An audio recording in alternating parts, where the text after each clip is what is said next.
نام چلے ہر نام داس کا، کام چلے امریکہ کا، مورک اس کوشش میں ہے سورج نہ ڈلے امریکہ کا، نریندر کی آنکھوں میں آنسو آج بھی ہیں اور کل بھی تھے، برلا کے کر دیوالی ہے تیل جلے امریکہ کا، دنیا بھر کے مظلوموں نے بعید یہ سارا جان لیا، آج ہے ڈیرا زرداروں کے سائے تلے امریکہ کا۔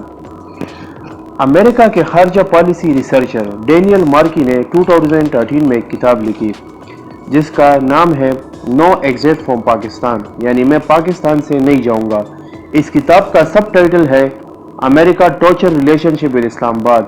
ڈینیل مارکی نے اس کتاب میں یو ایس ایڈمنسٹریشن کی وہ پالیسی بیان کی ہے جس میں امریکن کہتے ہیں کہ ہم پاکستان میں مداخلت سے کبھی باز نہیں آئیں گے۔ ڈینیل اپنی اس کتاب میں امریکی مداخلت کی 3 بڑی وجوہات بیان کرتا ہے۔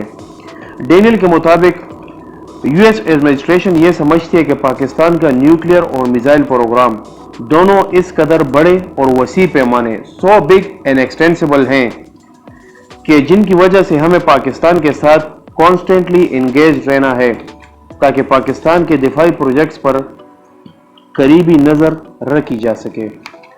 دوسری بڑی وجہ ڈینیل کے مطابق امریکہ کے خیال میں پاکستان دنیا کا وہ واحد ملک ہے جس کا چائنا کے سول اور ملٹری لیڈرشپ کے ساتھ سب سے ڈیپ ریلیشن شپ موجود ہے۔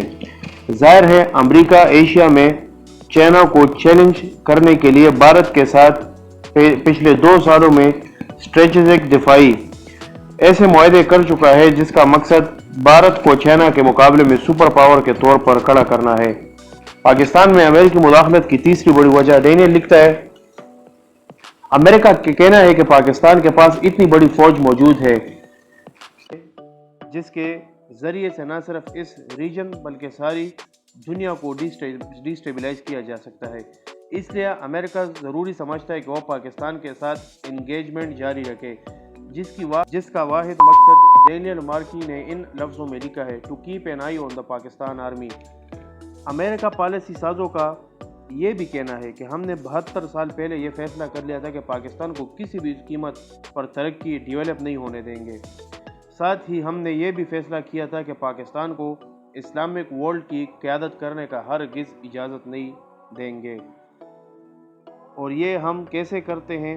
بقول Paul Craig Roberts, Washington purchase the corrupt Pakistani parliamentarians and leaders, یعنی امریکہ پاکستان کے کرپٹ ترین سیاستدانوں کو خریدتا ہے۔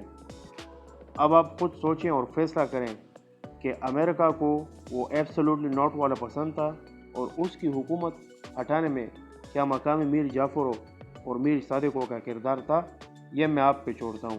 آج کے لیے اتنا ہی، اپنا ڈھیر سارا خیال رکھیے گا۔ خدا حافظ۔